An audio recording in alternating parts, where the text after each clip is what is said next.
Hi friends, ఇవాళ మా mummy చేసే రెసిపీ కోకోనట్ బర్ఫీ. తర్వాత ఈ కోకోనట్ని మిక్స్ చేసుకోవాలి. ముందుగా బాండి పెట్టుకొని ఇందులో కాసంత నెయ్యి వేసుకొని మనం ముందుగా పట్టించిన కొబ్బరిని కొద్దిగా గోల్డ్ కలర్ వచ్చే వరకు వేయించుకోవాలి. ఇది చాలా పిల్లలకు మంచిది, హెల్దీ పరంగా ఫుడ్. పచ్చి కొబ్బరి వేస్ట్గా పడేయకుండా ఈ విధంగా పిల్లలకు చేసి పెడుతుంటే పిల్లలకు మంచి హెల్దీ ఫుడ్. ఇందులో ఇది గోల్డ్ కలర్ వచ్చే వరకు మెల్లగా వేయించుకోవాలి. కొబ్బరి రెడీ అయ్యేసరికి ఇలాచి 4-5 ఇలాచీలు ఇలా దంచుకొని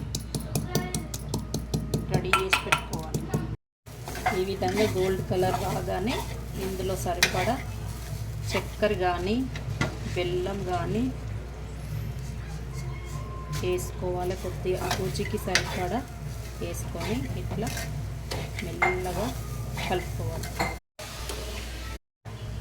లాస్ట్కు ప్లేట్లో పీస్ వైజ్గా కట్ చేసుకోవడానికి ఈ విధంగా నెయ్యిని ఇట్లా అప్లై చేసుకోవాలి. ఈ విధంగా ప్లేట్లో ఈ విధంగా అప్లై చేసుకోవాలి. సూపర్.